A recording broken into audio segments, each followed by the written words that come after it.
Right. Hi, everyone. It's Kat Patrick again with Dreaming Inspires Home Learning, and I'm on location again in Oxford. I'm at the St. Mary's University Church with Jenny Wells, Hi. who's going to be teaching art history this year. So I just thought we'd start a little bit and say how we know each other.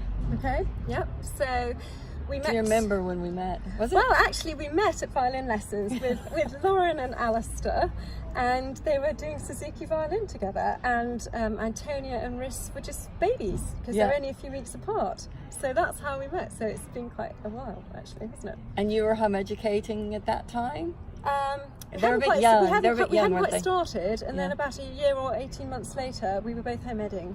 And we did some co-op together for a few years. We did a history co-op together. Yeah, absolutely. It's amazing. Yes. So my son calls it the foundation of all he ever learnt. So yeah. And on top of that, I guess it must be said that we've had you in the past for art history before, and I've done art then history sort of before. work got in the way. Yes, so work got in the way. I was doing a lot of pastoral work, which is really intensive. But I'm not doing that now. I'm just concentrating on teaching and sort of lateral development of my teaching. So it's actually good to be back teaching home editors, and the energy is. Well, my is daughter really great. took your painting and sculpture class, and it was one of the highlights of her high school. So when you said that you were making a bit of room again, and could it possibly make room for art history here, I was like, oh yeah. Yeah, that's good. So it's not just making room for art history this year, but you're telling me this is a longer term project. You want to tell us sort of the big picture first? Okay, so the big picture. So the big picture, the end game is to do the Edexcel Art History A-level if you want to, or to do, if you need to do high school credit, to do some projects on our specified artists that we cover for that. So it's over 3 years, starting at the beginning, sort of getting your art history skills and your visual education skills. So we're going to start off with really learning how to observe, first of all, paintings, then sculpture, then architecture, what you see, how they're made, how these things fit together. So really understanding them, so you can bring that to, and also critical thinking, developing your critical thinking around these, and then you can take that into the A-level if you want to go onto the A-level, or the specified artist projects. So you've got that really solid grounding. So this is only for artists, right? No. I mean, no one should do it if they don't love art. No, I'm leading you in. No, you're totally wrong. No, I'm wrong. You're wrong. So basically, I mean, if you love art, yes, absolutely do it.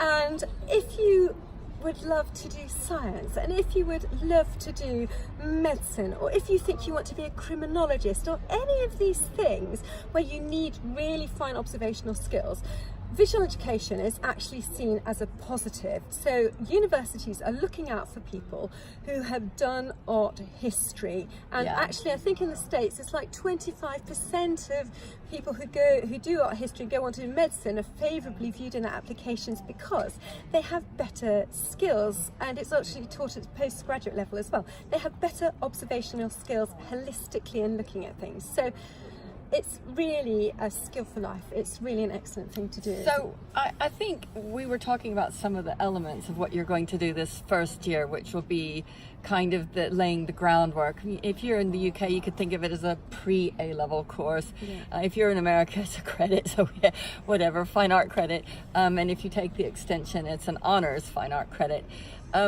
But one of the things we were talking about, particularly you were just talking about the observational skills, but we were talking about how that critical thinking was going to become or help a student interpret the modern world in a much more sophisticated way. I said that really badly. You said it better when we talked beforehand. Explain it. Okay. So fingers crossed. So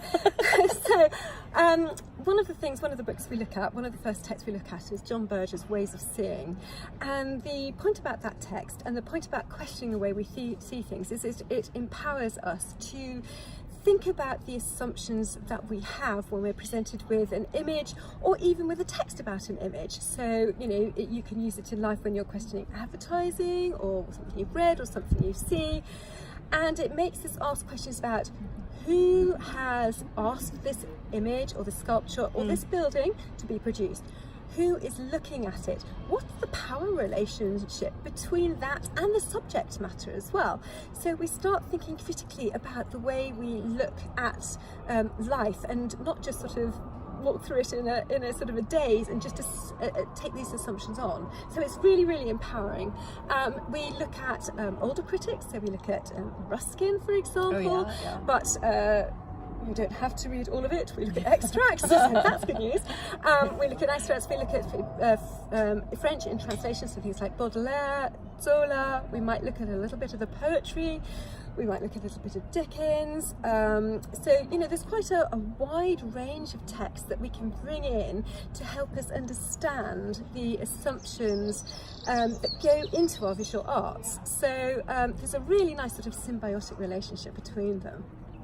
So what about the age range that you're picturing, particularly this first year when you're going to do what's essentially like a tools course, preparing them for the critical thinking, for the different art, sculpture, architecture, and in the extension they're going to write some, what do you call them, critical papers? I don't know what they are, but you'll teach them how to do that. But what about the age range are you visualizing? So before we started off, we had, you know, about 12 years old. So, you know, certainly, you know, it will be structured in such a way that if you want that appreciation, and that visual appreciation, you can start that at, you know, 12, 13, you'll have those tools. Right. And if you want more, there will be more prompts to develop that for the older age range, so that you have those tools to dive into the A level if you want to. Tiered, isn't it? So it's tiered, yes, absolutely. I mean, the lovely thing about it is that when you teach art, the great thing is when someone talks about the text, you don't have to read a big book. You just have to look at the thing. It's there. I mean, this is the great thing about it. So, so we do look at bits of text. Obviously, we look at some writing and things, but, you know, the picture, the sculpture, the building, that's our text. And so it's right there, and it's really accessible. So I know that you spend 2 years very intensively teaching this to students right now in Oxford. Yes. At, I don't know, it won't translate in America as college, but that's not university. It's hard to explain, but they're doing their 18-year-old finals in a few subjects that they specialize in. So you do that for 2 years really intensely. Yeah. But my question is, could you just suggest one or two people or artists or buildings that you're going to look at in the first year that we might have heard of? Yeah. Oh, well, you do some great stuff. So the first year is, I mean, it's fantastic. We look at two periods, later 19th century, early 20th century. So the Impressionists, we look at the Impressionists, we look at the Pre-Raphaelites, I love them. We look at Holman Hunt, so yes. Light of the World, which is actually just down the road here at Keble College, so come visit, I'll take you there. Oh, it's that way. Yeah, it's that way, it's just down that way. We look at that, we look at, obviously, so Monet, Cézanne, we look at the sculpture of Rodin, Gauguin, so his religious works as well, so that's really exciting. And then 20th century, the Cubists, so we look at all the biggies. So we look at Picasso, we look at Kirchner, slightly depressed German expressionist, but still we look at the Fauves. So we look at Matisse and the specialist artists we have for the years. So in the 19th century we have Holman Hunt, and we have Rodin for sculpture, and for 20th century we have Matisse, and we have Brancusi for sculpture. So, you know, just what about a building? What building? So fantastic buildings. Okay, most people probably heard of the Eiffel Tower. So we look at the Eiffel Tower. Yes. So, and you know what it means, why it was built, how it was built, the symbolism of it. Right. Look at the Crystal Palace as well. Okay. Then in the 20th century, we look at the Villa Savoy.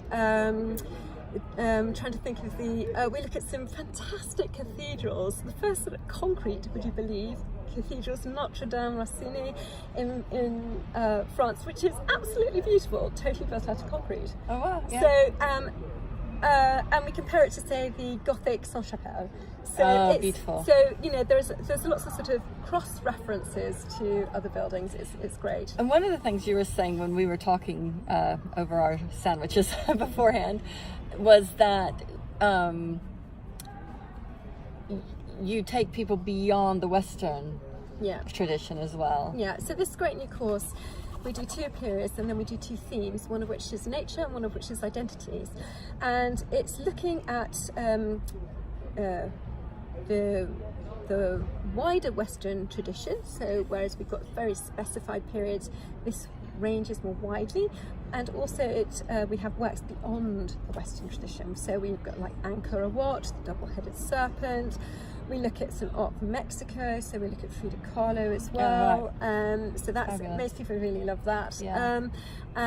We look at Yoni Sonobar, who so he's British Nigerian, so Okay. he's quite exciting, and the influences on him. So it's things that people most haven't heard of, but it's great because we see how these things have come to fruition by themselves, but also how they have been absorbed and used sometimes in our period papers too. Okay. So we look at that from a critical perspective as well.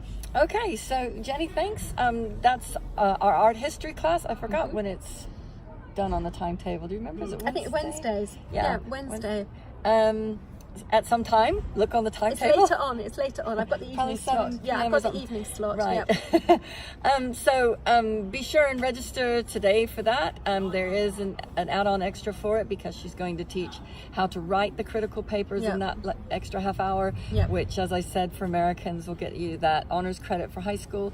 Otherwise, it's the 1 hour before that to do observation skills for anything you ever want to study in the future. Visual education. Okay. Yeah. All right. Thanks. Okay. I have to reach over and stop it now. Okay, stop it. See you. Bye. Bye.